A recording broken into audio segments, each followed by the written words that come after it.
Good afternoon friends, সবাইকে good afternoon. বাবু কি হয়েছে ওখানে?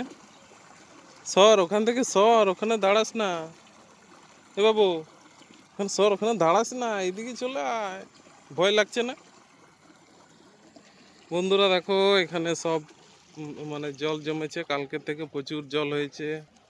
তো আজকে অনেকটাই কম আছে। আমি এই জায়গায় বহুবার এসেছি, বহুবার আমরা রিল ফিল করেছি, কিন্তু আজকের যা হাল, হঠাৎ করে এসে আজকে তো বিশাল একটা অবাক করা ব্যাপার। এটা দিয়ে পুরো জল ঢুকছে। আর এই যে গঙ্গা, এই সাইডে গঙ্গা, ওই যে গঙ্গা পুরো ভরে গেছে একদম। এই রাস্তাটা একটুখানি উঠে আছে, এইদিকে জল ঢুকছে, জল ঢুকছে। ওই ঘরগুলো পুরো একদম ডুবে গেছে। তো কালকে প্রচুর মানে জল ছিল, আজকে তবু বলছে কম হয়েছে, কিন্তু তো জল তো ঢুকছেই। তো যাই হোক, এই লোকগুলো অনেক কষ্ট করে আছে। এইরকম সিচুয়েশন কোনোদিন দেখিনি, আজকেই প্রথমবার দেখলাম। দেখো এখানে কি অবস্থা, পুরো এই রাস্তার সাথে মিলে গেছে। এখানে এখানে যা গর্ত আছে, নিচে জল প্রচুর স্পিডে যাচ্ছে। এখানে বোঝা যাচ্ছে না যে কি স্পিডে যাচ্ছে জল, কিন্তু প্রচুর স্পিডে নিচে নিচে জল যাচ্ছে।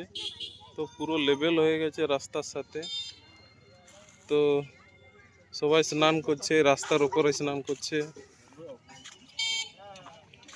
এই জায়গাটা জলে ভরে গেছে, এই জায়গাটা না ভেঙে যায়, তার জন্য এটা দেওয়া আছে বেড়াটা।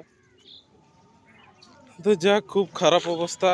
এটার যদি এর উপর যদি আবার বৃষ্টি হয়ে যায় গোটা দিন, তাহলে তো এই ঘরগুলো সব ডুবে যাবে, সব ডুবে যাবে। তো যাক, সবাই ভালো থেকো বন্ধুরা। আজকে এসছিলাম, আজকে এই অবস্থা এখানে। এই বেগুন ক্ষেত, ক্ষেত, ঘরের মধ্যে জল পুরো ঢুকে গেছে। কি অবস্থা। তো ঠিক আছে বন্ধুরা, সবাই ভালো থেকো।